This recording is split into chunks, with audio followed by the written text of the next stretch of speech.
Hey guys, welcome to another video.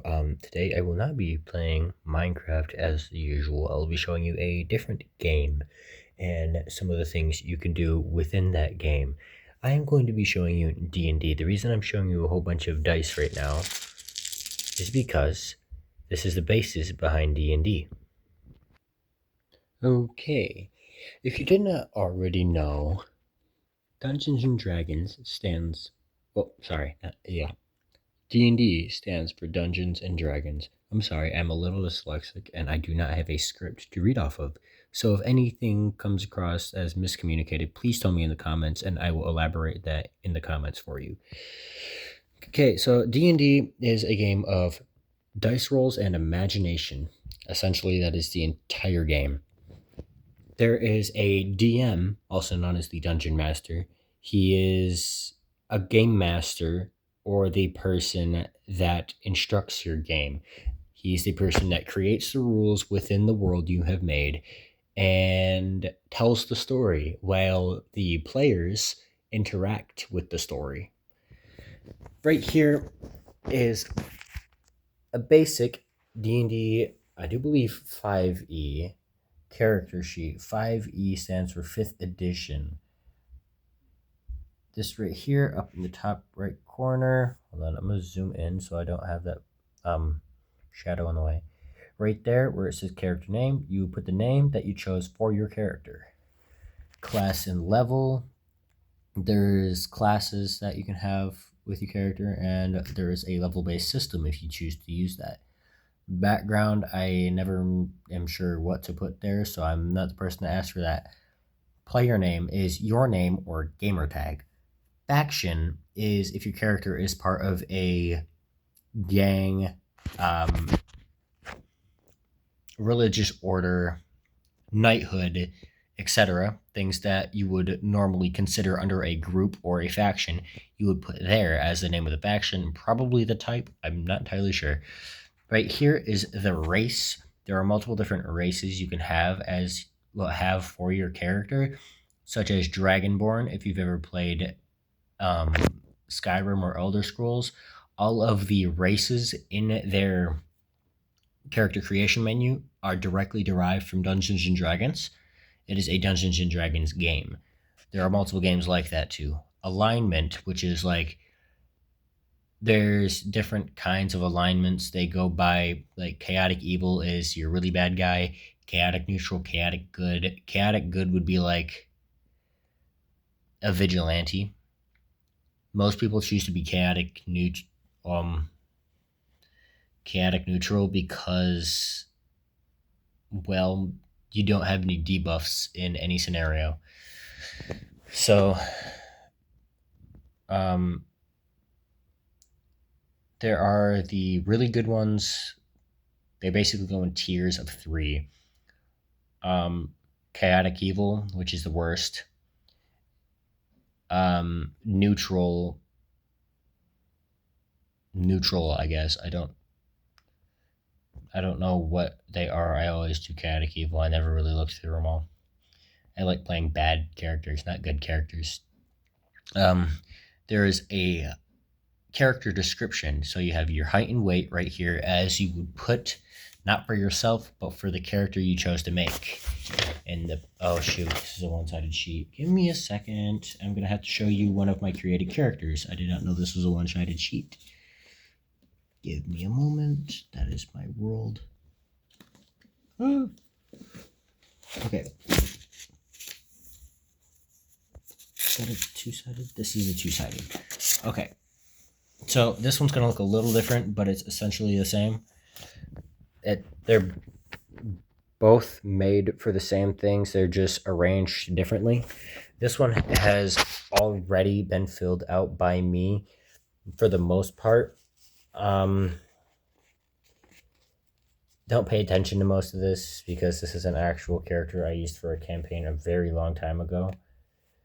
I don't really know if I'm ever going to use it again though. So up here's your character name, the class and level. I was a wizard and only ever made it to level 1. Lore mastery. It is a unique trait to magic bending classes. So you were a important figure in the world's history and therefore can create your own spells in situations as long as they have an effect, a cast requirement, and a, I don't know, some DMs allow you to bypass some of this. Others, it just depends on who is instructing your world and if they allow lore mastery. It's also the same as dual racing. Don't mind my nails, I work in a shop. Dual racing is a trait given if you are a half breed between two races. Right here, I was a dragonborn and a genasi. A genasi is a celestial figure. It is basically the embodiment of an element, such as fire, earth, air, water, light, dark. I was a water dragonborn. No, this one's a lightning dragonborn genasi.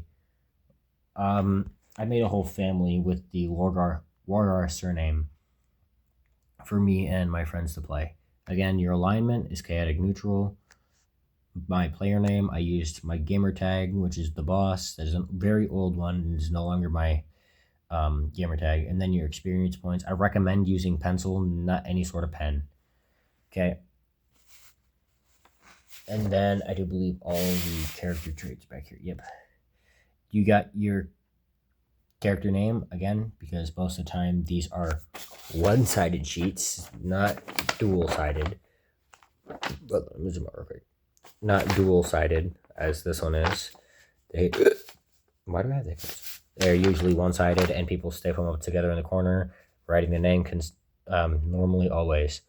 Okay, so you got your age you chose for your character, your height you chose for your character, your weight you chose for your character, the eye color or type, as in like cat eyes, dragon eyes, human, a different race eyes. You can have a different race traits depending on how you want to build your character. Your skin, as in if it's scaly, smooth, liquidy, a description of your skin, including its tone and color.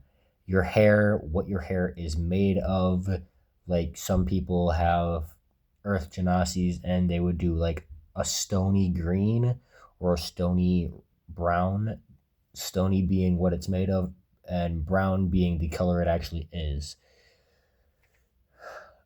Allies and organizations, right here you would put who you were allied with as player names, or player names and organization names. If you're a part of an organization, you put it up here. Your character appearance, you can put it there. If you're a good artist, I recommend putting it there. If you are not, I don't recommend putting anything there other than maybe a description of what armor you got. You can put a small backstory. Unfortunately, it is really small. There's additional features and traits and treasure. Treasure is where you put your category, your money and such. Most of the time it's equipment and treasure, but hey. Now we're back to the front for the whole reason why we have dice here. You see these numbers down the side, you are rolling 3d6. 3 being the amount of dice, D being dice in general, and then 6 being how many sides the die has. So a D6 would be your normal dice like this right here. This is a very unique die I have. It's a water dice. But, hold on, I'm going to zoom out. But D6 was a 6-sided die. D8 is an 8-sided die. D12 is a 12-sided die. D20 is probably the most important die you will ever have. It's used way too much. A D4, I never really use them. I don't understand what they're used for beside options. And then a D100. For a D100, you would take... Where's a good... Okay, they're not the same dice, but a D100 is right here. This right here is a D10. So you roll it. A 0 is either a 0 or a 10, depending on what you're rolling for and what your DM instructs you to roll for. Put them together and it's a D100. You can roll triple zeros. Where is it? Right here. Triple zeros, which will count for 100. And it probably is the hardest thing to ever pull off. I have never rolled one in all the years I've been playing D&D. And trust me, it's annoying to try. You can roll literally anything. That is a 2. See, outside of rolling triple zeros, this counts as nothing in the tens place. This counts as something in the ones place. So that is a 2. That is a 0. So it just counts for 2. See, if I were to roll that, that is a 10, and that is an 8. That'd make 18. It's pretty much math. But then again, if you have rolled a 0 and something random, 90, okay, there is nothing in the ones place, something in the tens place, 90. The only difference between normal math right here is the fact that if you roll a triple zero, you're rolling 100. Now back to the paper. All of these stats have... Why am I shaky right now? Hold on, I'm sorry. All of these stats have rolled for. You roll 4 dice in the 6, but you only count the 3 highest. See, I would take these 4 dice here, I would roll them to easily get a 6, a 5, a 2, and a 1. The smallest die you would eliminate. And then you add these up to get your stat roll. That is 13. You would take 13, usually write it on the side right here because you get to choose which stat you put that in. Don't ask how I managed to max out this character this well. That was my luckiest day ever. And it was verified. So usually you will have somebody be there with you while you are rolling your dice and your stats in order to see that you are not cheating and just putting good stats down. They will have you roll and choose between which stats you put where. And instead of doing it by yourself and having an unverified character, you can do things like this without trying. You can just put like, hey, I'm gonna put 16 in strength, 18, 18, 18, 18. Why not throw 17 in there? No, normally you would roll your dice, 4 of them, 7 times. You would eliminate the smallest out of those 7 rolls and put the 6 highest up in here. You could also eliminate a high roll if you so choose to, but I don't recommend it. You want high rolls unless you're trying to put together a whack character, which is kind of funny sometimes, but very inconvenient when you're actually trying to play the game. That's a lot to say. Okay. Strength is easily strength. Okay, how strong you are. It also puts towards, like, if you want to break open a door, you would use strength. If you were to unlock the door, you would use, I don't know, dexterity.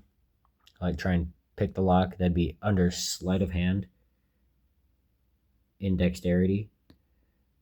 Every individual thing you try and do, you will roll a d20. One of these guys, probably the worst guy I could have showed you because he's very transparent, but hey, I like it. But you would roll one of these guys every single time you try and do something under a stat. Every single time. And then you see this plus thing above each number. Those are your advantages. You add that to your initial roll. You know,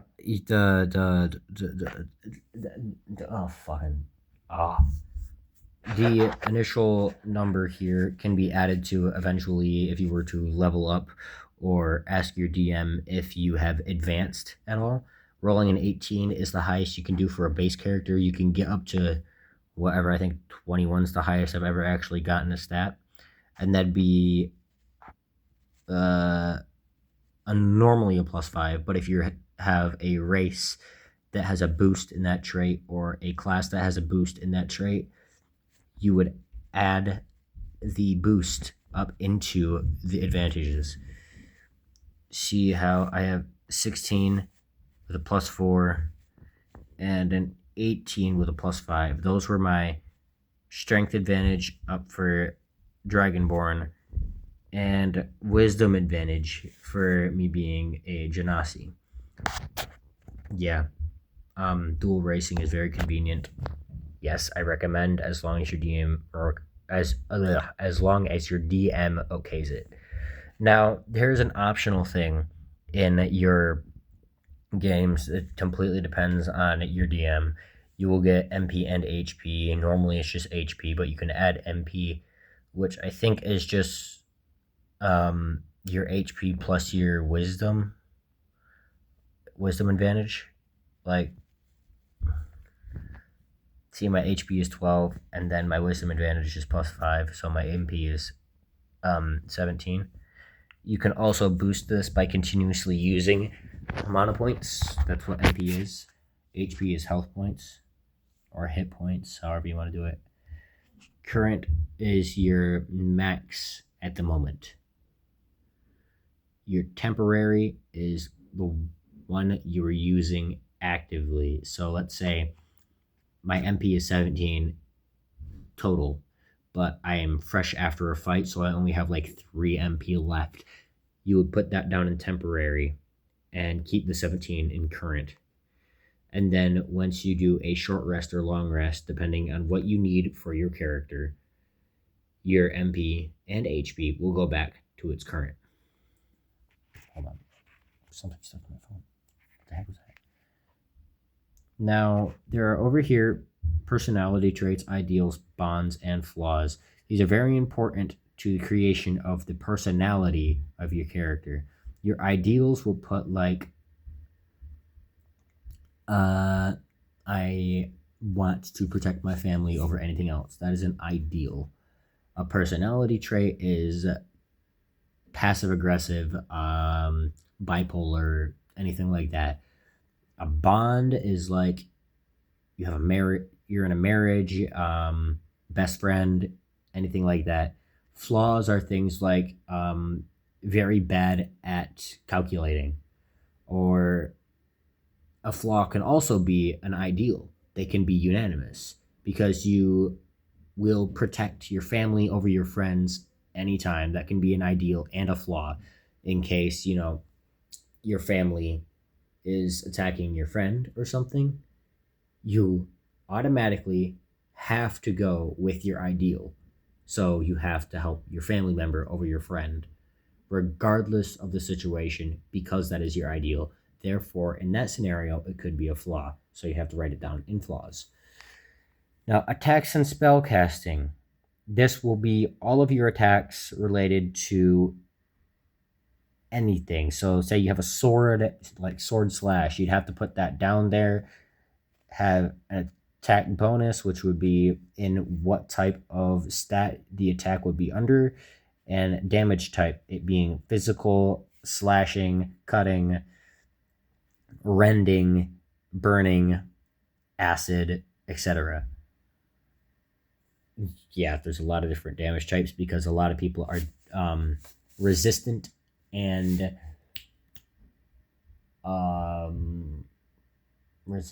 susceptible to different types of attacks. Usually they are race-based. Other proficiencies in languages, you would put what languages you put down. Worgen is not an actual D&D language. It is a custom language built for the specific D&D game this was for. Sometimes that happens. It doesn't happen a lot, though. Common is a normal one. Celestial is a normal one. Draconic is a normal one. That's what that is. It's very kind of smashed right there. Full steel plate armor, no helmet. So this would be your equipment and character notes. So your equipment, that line was drawn by myself. It is not usually there. It just because normally your equipment is in with your treasure, and this one wasn't like that. So, like, see your equipment and treasure, and then race, class, and background. Where is it? I don't think that's a 5e. I think that's a 4e. Huh. I'm pretty sure that's an old one. Anyway. Equipment is usually in with treasure, so I separated that for easier categorization. I put my equipment over here. I have full plate armor, full steel plate armor without a helmet. So that means I have gauntlets, chest plate, leggings, and boots, but no helmet. And over here is your character notes. So if you were to level up to a certain level, you would learn something. And right here is a custom spell and a not so custom thing. Elemental form is a unique trait of the Genasi race. It's like learning a spell, but it's unique to the race. Elemental form allows the Genasi to turn into the element of its origin. So, like, if I was a water Genasi, I could turn into water. Laxus Wargar is a lightning Genasi or a storm Genasi. I don't remember exactly what one it was, but it was something to do with electricity. I haven't used his character in a while, so it could turn into energy itself, I guess. Ow. Okay, and we already went over this, but that is the basis of a character sheet. I could show you my D&D Beyond character sheets for easier explanation and such, because they actually show you how to create a character in D&D Beyond. But I don't have a phone that can screen record for some reason, so that will have to be for another day when I'm able to do that. If you want to see my dice, I'm going to show you my dice in categories. This is all the dice that I have. As you can see, I am obviously missing 3 dice. They're the D12s of the Oceanic set is what I call it, and the Lapis set, and the D4 of the Oceanic set. I am also missing the D20 for the Metallic Red set. So I have replaced that with the designer dice that I got in this necklace. It's a very neat necklace. It is a D&D themed piece of jewelry. Give me a moment to untangle it.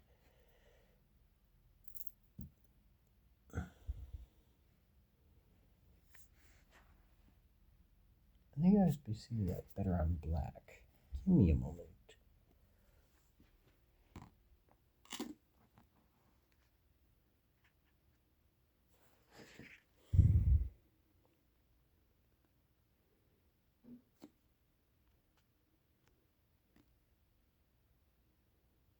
Okay, so yeah, this is a dice holding amulet, I guess you can call it. It opens at the top here, and you can insert, grab that die real quick, insert a dice inside it, close it up.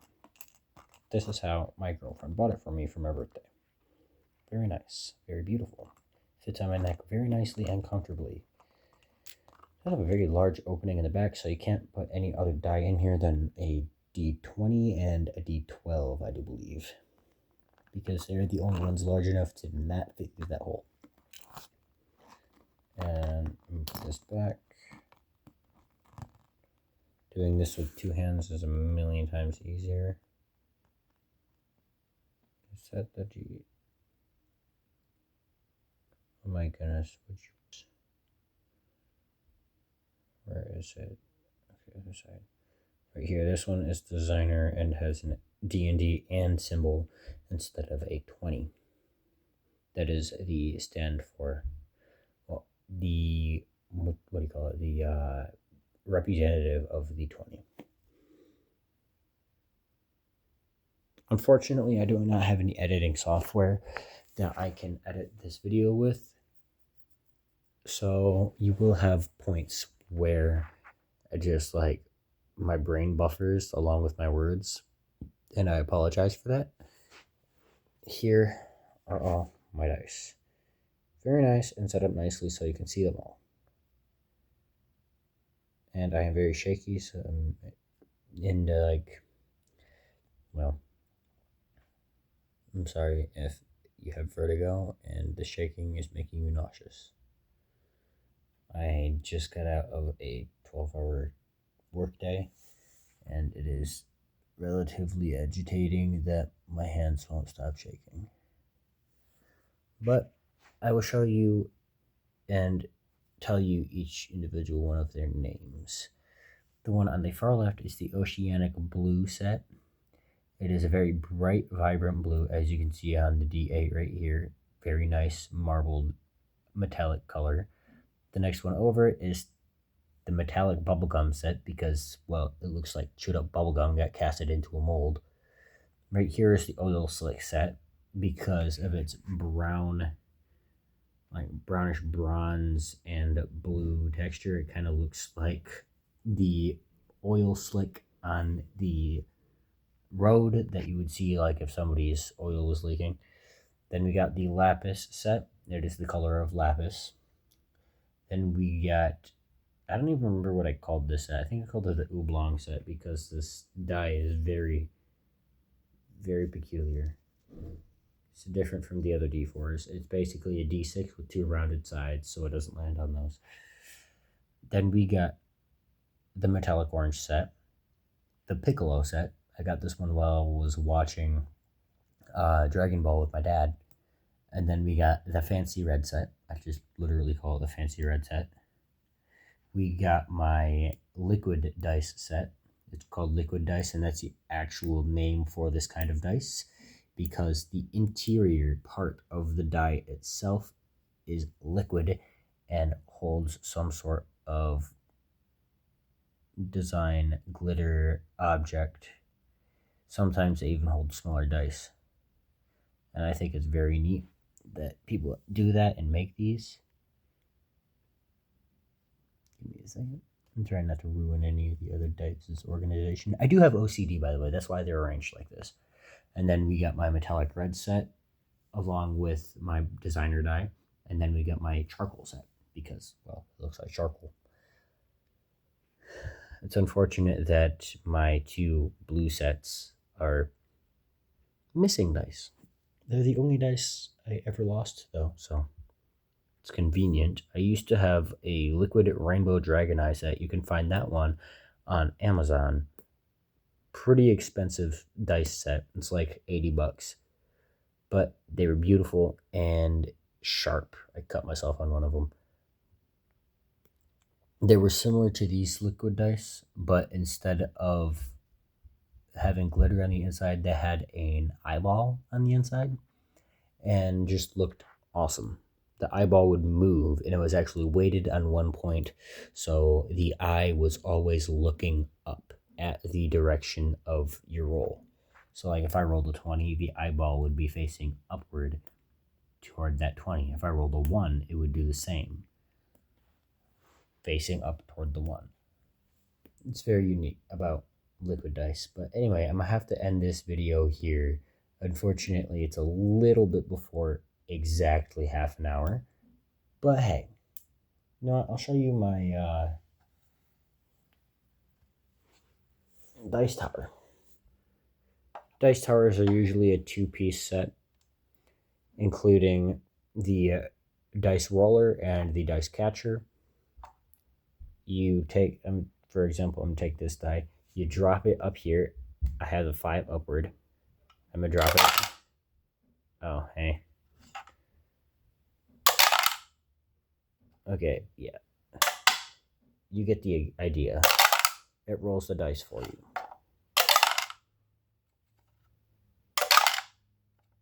Apparently, D6s are not a very good example.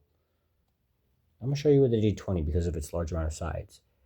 You drop the D20, you roll the 7. The randomization is easier. Some people are just lazy. Some people just like to buy them. They're really nice. But I'm going to have to end this video here. See you guys in the next one. And I hope you'll have a great day, night, I don't know. Wherever you're watching this, you're just watching it to look at D&D dice. So, hope you have a great one. See you in the next one.